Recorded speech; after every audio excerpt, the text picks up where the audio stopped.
All right, Cassie, you have a fascinating question. Would you mess with fate? Yeah, so I'm reading this book called The One by John Mars. I just finished it, and it was actually made into a TV show a couple years ago on Netflix. And the whole premise is there is somebody has uncovered a gene in your DNA that matches you. You can scan for it and matches you with literally the one you're supposed to be with. Right. And so when you meet the one, you immediately know. Sometimes it takes a couple of days, but it feels like fireworks inside. Like basically everything you read about in any fantasy book that you've seen on TV, like they are your person scientifically. So the thing is, some of the controversies, of course, thousands of people sign up for this service because they want to meet the one, but it's breaking up a lot of marriages as well. So my question to you is, if you are engaged to someone and you're happy, do you still take this test to see if your match is the one you're engaged to, or if there's another person out there, knowing the other person out there is going to be your perfect match? But you're engaged right now. If I'm engaged, I do it. If I'm married, I don't. Oh, there's still time. Yeah, no, if I'm engaged, I do it. If I'm married, I don't. All right. Mentally, I think the healthy thing obviously would be, why does it matter, right? But the curiosity would get the best of me. Even married, I would want to know.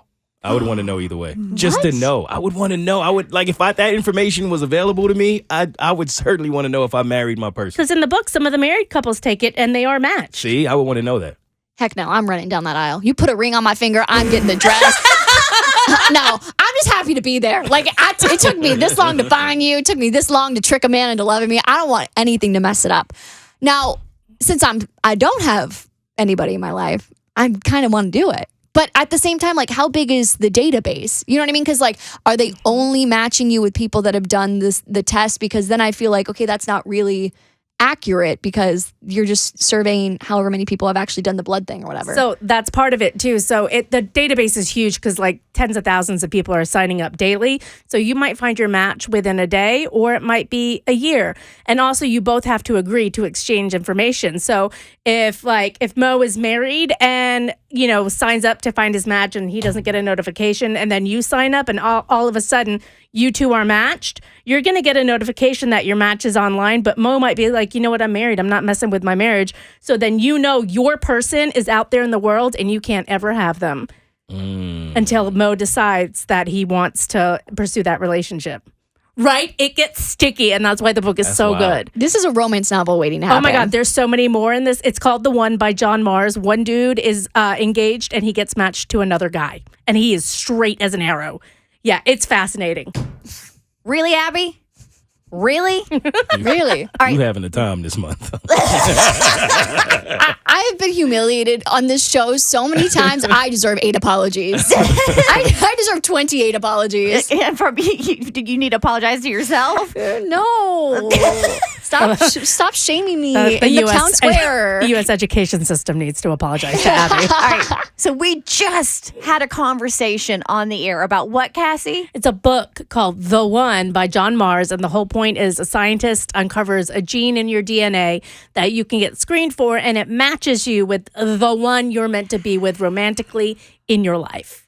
And Abby, we had a lengthy conversation about, would you do that if you were engaged? Would you go through with it? If you were married, would you go through with it to see if you were actually partnered up with your soulmate? And we were having this lovely hypothetical question debate. And after, off air, you said, what? It's not real? I thought John Mars was a scientist. I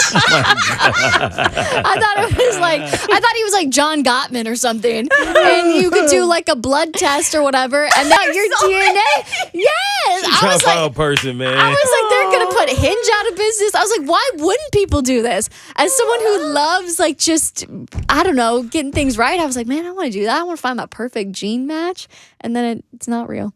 You're so cute. It's a book. That's sad. Well, it could have been like a research study. That's what I thought it was. I thought it was like a research study where it talked about how he developed it. Really? We've talked about some weird stuff on this show from time to time that we're like, that's a thing. So, I mean, I'm going to give you, it's her birthday, so I'm going to give her the benefit of the doubt. Birthday of Mary. You're also just so smart, and you always bring like facts to the table to where I'm like, oh, this must be something she just learned about, and she was reading like a science fiction, not science fiction. She was reading like a research. I don't know. I was like, this is something she learned at Emory. This is, I don't know. It just sounded so smart and legit that I was like, this must be a thing. If this exists, it's going to be headline news everywhere. Absolutely. If they have found some kind of DNA genome matching service to find your soulmate, it will be everywhere, not just on the Bert Show. It wouldn't have been breaking news for sure. No. Yeah. The Bert Show.